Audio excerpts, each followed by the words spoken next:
So I just got out of seeing Roofman, and I can see why people are raving about this. Shit, man, let's talk about it.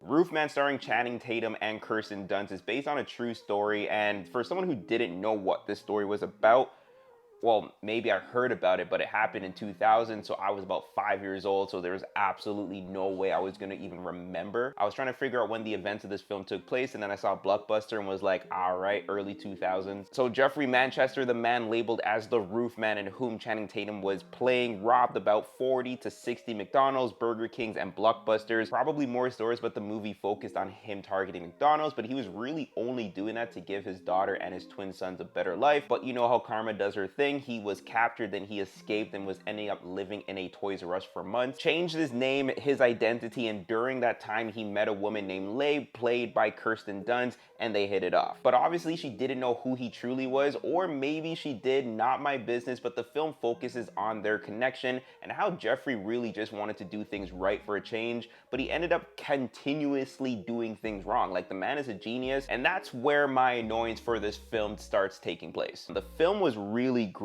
Tatum is becoming that actor that I'm excited to see his next project because he does his thing. I love the chemistry between him and Kirsten. I'm just annoyed with the story itself. Like, I get it, Jeffrey, you wanted to have the perfect story, you wanted to have that fairy tale ending, but my gosh, fam, you were literally about to escape. You were almost at the finish line to get caught because you were at the crossroads and chose to go a different way. I knew it was coming, otherwise how the hell would they have the story to make it into a movie? But to see it play out, man, to see it play out. I was rooting for him to escape because while watching this film, I didn't see a stone cold criminal. And maybe that's the magic of telling the story. Like, you can manipulate the audience with inputting whatever you want, but gosh darn it, I was manipulated and I really wanted him to escape and embrace a new life, but hey man, here we are. There were moments in the film where I was like, man, this guy really just wants to be a provider, but he's missing the point of what a true provider is. And that's what he talks about towards the end as well. It's not about the money, the gifts, the glam, the real ones, the ones that you are really willing to go out of hiding for, the ones that you are willing to sacrifice